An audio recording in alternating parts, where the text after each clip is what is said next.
Good morning, everybody. My name is Nancy Ross. I am with Mecklenburg County and also your NCAG Vice President. Um, I'm glad to be able to moderate today's session. Let's do a little bit of housekeeping first. Just want to remind everybody we have sessions until 1 o'clock today.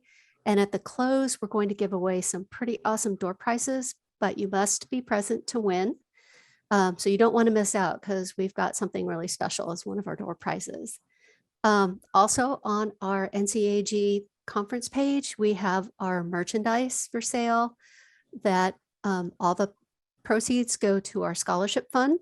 So we appreciate if you want to pick up something on there. All of these sessions are going to be recorded and put on our YouTube channel after the conference. It takes a couple weeks, but we will definitely let everybody know when they're available. So now for what you came for.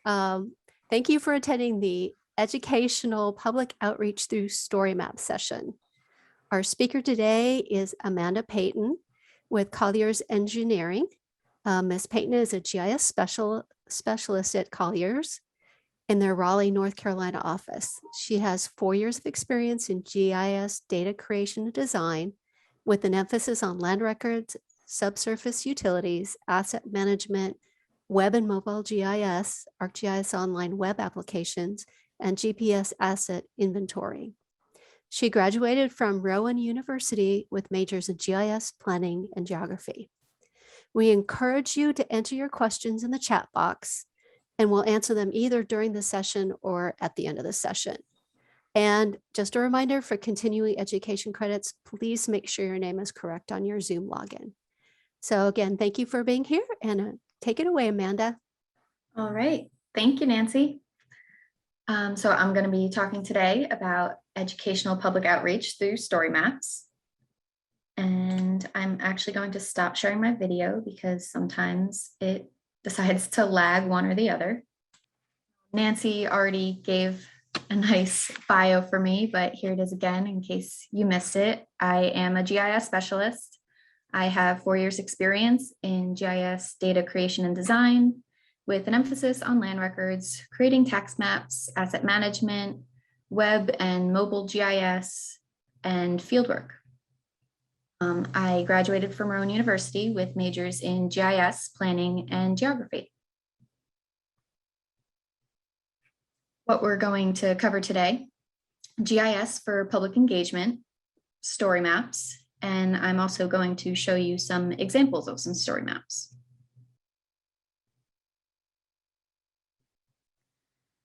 GIS for public engagement. So web GIS applications allow for GIS to be used for public engagement. And these listed here are the ones from Esri that I'm going to talk a little bit about today. There are web apps. Web apps are interactive map-based applications for use, knowledge, and feedback. They can be run on any device, and there are a lot of different templates and pre-configured widgets that make them really easy to set up. Some common examples of these web apps include locator apps. You can have park locators, school locators, hospital, in which you can input your address or the place that you're at, and it can give you a list of all of the locations that are within a certain radius to you.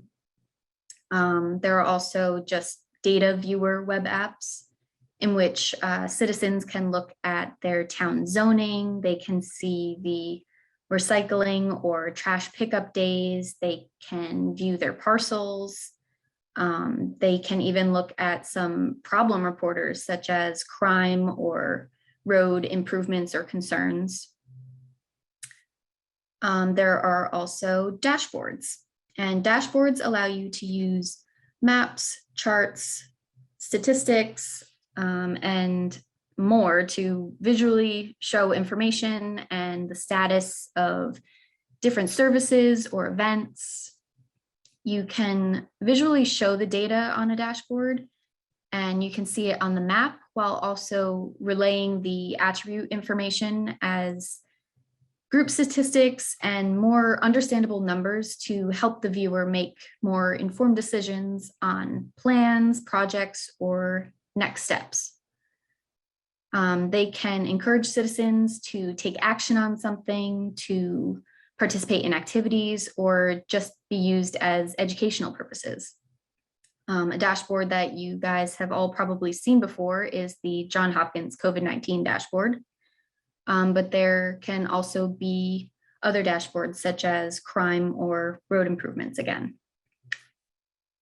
Survey 123 allows you to create customizable question smart forms that can be logic-based and fight user error. They do this by asking specific questions based on your responses to other questions. They will not allow you to submit blank surveys, and they require certain fields to be filled out first. And you can set different parameters so that you can only enter numbers when asking for a phone number, so you don't get someone putting in their email in the wrong text box.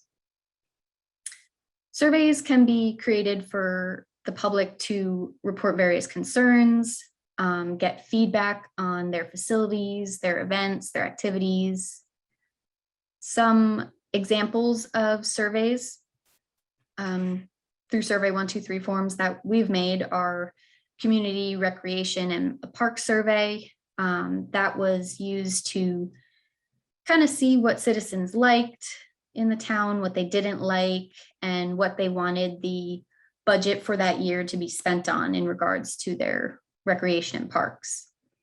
This survey also got some information from the public to see how often certain parks and programs were used by the citizens.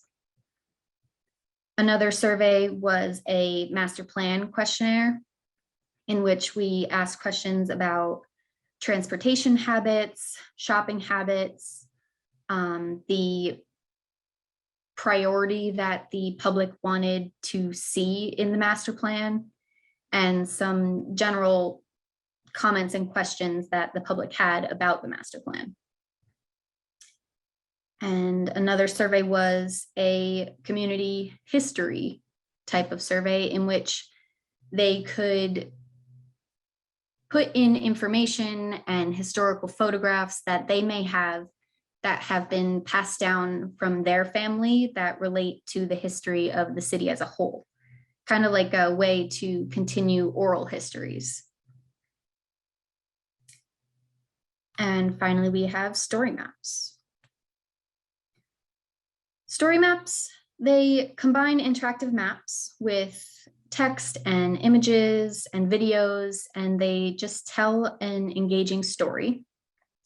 They are great for education and outreach to citizens, and they can be created using Esri's ArcGIS story maps. Some of the benefits include that they are just visually stunning and informative. They really can grab the reader's attention if they are put together right. They are user-friendly, so you don't need any special software or training to view them. You can just, if you surf the internet, you can view a story map. They can be viewed on a desktop or on a mobile device, so really anywhere you are, you can view a story map. They can be used to engage and involve the community as well, and they are easy to share. They can be added to existing websites through embedding or hyperlinked, or even on social media. And now I'm going to take you through a few story maps. This is the first one. I'll give you kind of an overview on all of the story maps first, and then I will actually show you the actual story map and kind of go through them, highlight some of the key contents that were in them. So one of the story maps that I'm going to show you today is the Bethlehem Authority story map. The goal for this story map was to encourage the use of outdoor recreation while informing the public about various facts, points of interest, activities, while also providing some helpful links. The Bethlehem Authority owns a water system in the city of Bethlehem, Pennsylvania, and they lease it to the city. It acts as the property manager for the 22,000 plus acre watersheds that are in Carbon and Monroe counties. And some of the key contents that you will see in this story map are the UAS footage that we captured, some interactive maps, some images, and some historic static maps that the authority had. And I will go through that story map in a second. Another story map that I'm going to show you today is the Union Township story map. So this goal of this story map was to summarize a township master plan to kind of highlight the key information so that it was easier for citizens to view and understand. Our planning group had put together the master plan for this township, and we wanted to provide a story map with it just to make it easier, not only for the citizens, but also for the people on the board to review the story map and kind of just be able to focus on some of the key concepts, because master plans can be very long documents. They can be hundreds of pages long, and it's pretty easy to get lost in that much information. There's some type of statistic, I forget the exact numbers, but people tend to spend significantly more time looking at a story map than they would on a typical web page that just has text. And here, some of the key contents that you will see in this story map are interactive maps, images, static maps, charts, tables, and a survey. And the final story map that we're going to look at is the Greensboro Story Map. So the goal for this story map was to provide a history of modernism and civil rights movement in the hopes of gaining public interest and getting some of the historic buildings that are in the city on the National Register for Historic Places so that they do not get torn down or altered in any way. Many of the buildings in Greensboro played a very big part in the history of the area, and they don't want to lose this history through the demolishing of these properties. Providing the history and the information to the public was a way to hopefully encourage them to feel the same way about these places and want them to also preserve these buildings. They also hope to expand the city's knowledge of the history of the area through the citizens who may have their own oral histories and have that passed down through their families. And this was the survey that I was talking about earlier. We included this at the end of this story map, and you'll see that in a little bit. Okay, I'm going to get out of my now and show you some story maps. So this is the Bethlehem Authority story map. As you can see in the background, there's the drone footage, which I think really draws people in with its constant moving in the background. It's not overwhelming, but it's just enough to be like, ooh, this is a nice area. As you scroll down, you get to your first interactive map, just giving some background on the location. Continue scrolling, there's some more text and information. Another interactive map to give you some of the hiking locations. You can click and it'll tell you what's there.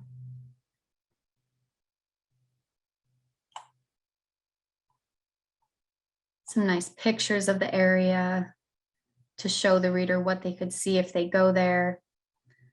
Again, the goal of this was to encourage people to use the outdoor recreation. It also talks about the fishing that you can do there. It mentions any rules and regulations, things you have to kind of watch out for. There's some helpful links for more information or for licensing to fish or hunt in the area. It's that hunting section that I was talking about. They also provided some historic maps that you can view. If you click on them, they come up larger so you can kind of see them a little bit more.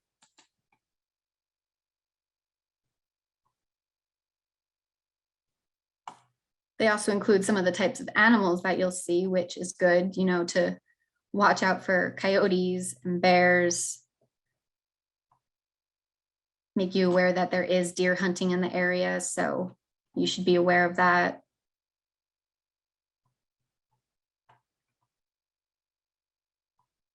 Another historic map. And then we also included some security and emergency contact information. Sorry, that jumped down. And at the end here, we embedded a web app. And this just shows some of the trout streams in the area. You can click them on. We did not make this web app. This is actually a public web app. But I thought it was really useful and went with the whole theme of this story map.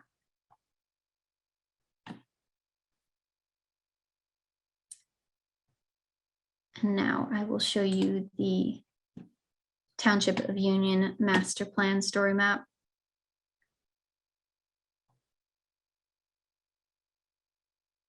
In the beginning here, we wanted to show a little how-to information to help the readers navigate the story map, since we thought that there could be several people viewing this that might not be familiar with story maps. So just telling you what all the different buttons that you will see on the maps mean. On this story map, there's also these section titles up here, which allow you to jump from section to section. In this story map, there's some static maps and images.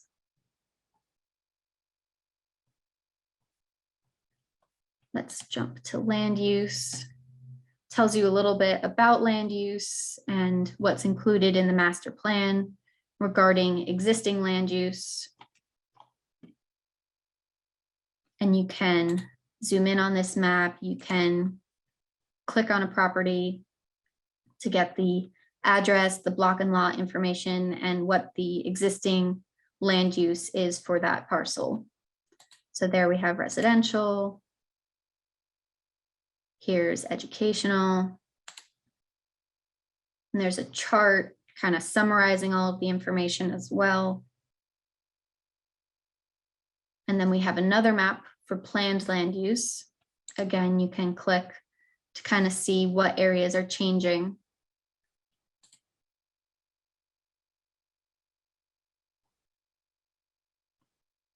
Let's jump to economic development. So this section talks about different drive time areas and gives you some information about them and also shows them visually on the map. So the red is the 20-minute drive time, the orange is the 10-minute drive time, and the green is the 5-minute drive time. You can also click on these and it has a lot of good information summarized here. This is the target market summaries also from Esri. Just some good info.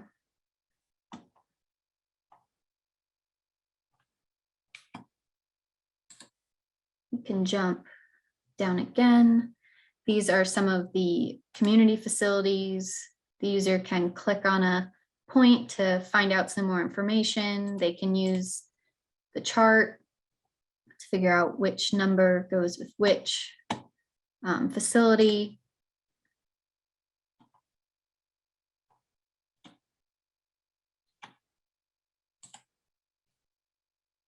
Parks and Rec section kind of compares some of the existing conditions of the park and then it will show you what the vision is for that same park. So you can just kind of scroll back and forth to see how things are going to change. And they did this for a few different parks.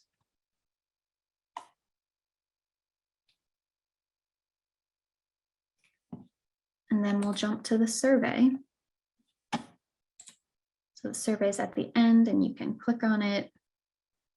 It'll open up. A lot of this information is optional in case the user did not want to give any personal information. But if they wanted someone to reach out to them if they had a question, they could put that there. This was the transportation habits question, the shopping habits, things like that. And from this survey, there was some bike paths that people wanted to see and just some overall safety concerns.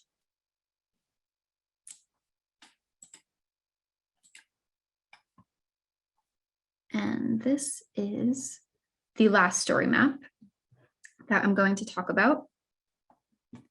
This is the Greensboro Modernism and the Civil Rights Movement story map. It talks about how the mid-century modern architecture in the area and the civil rights movement in the area both converged together. Again, you have the different sections that you can jump to, so you don't have to scroll through the whole thing. You can just go to the part that you want to read about. If you've already been through it once before and you know, oh, I wanted to see that one area again, you can just use these to jump around. Started out talking about the mid-century modern architecture, just giving some information and overview about it. And then jumped into Greensboro,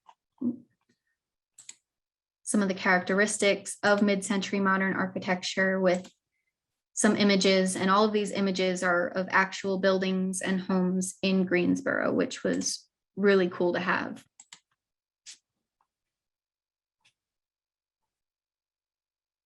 Show you where Greensboro is, give you some different statistical information about it, just some curiosity things. Talks about the mid-century modern architecture in Greensboro instead of just overall, so how it actually affected Greensboro. And it'll take you through some of the key people, some of their houses. These are the architects that worked on the mid-century modern buildings in the area. Shows you some of their houses, what they worked on. There's a cool slider that I included here. This is the same building from when it was first built, right in the early years, and more recent picture of it. Kind of cool to see how it changed over the years. We can jump to key places.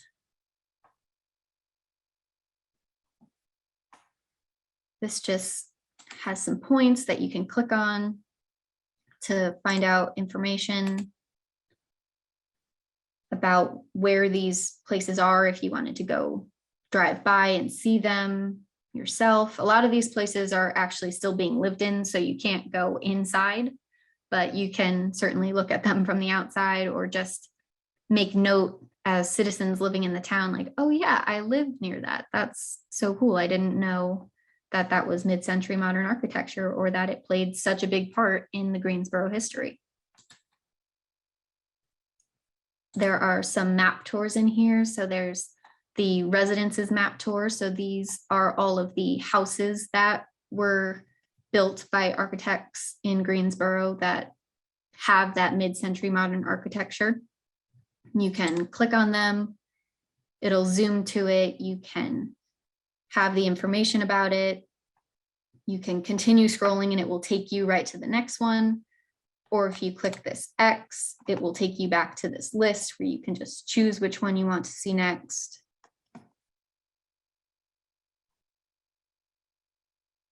This is buildings map tour, the same idea. You can click on it to learn more information.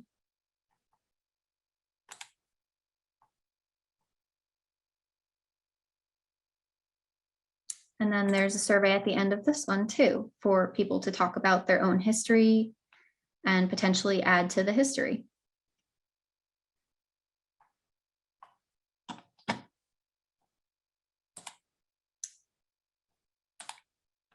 Just in closing, kind of, GIS, I believe, provides many ways to engage the public, and story maps are probably my favorite way to incorporate several applications in one to really get the reader to interact, enjoy what they're looking at, and just get involved in their communities.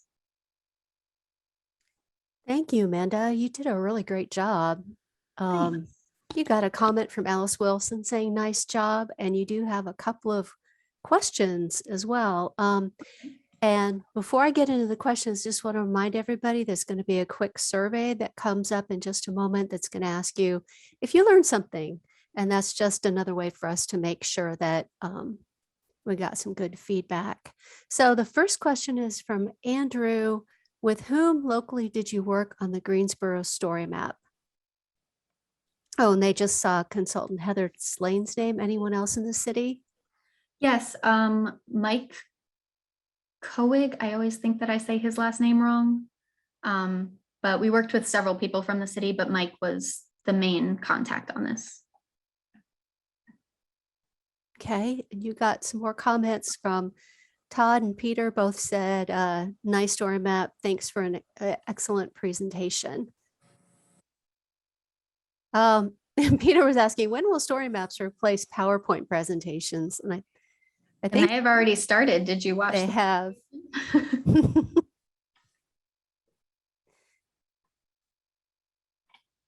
they have. That's great.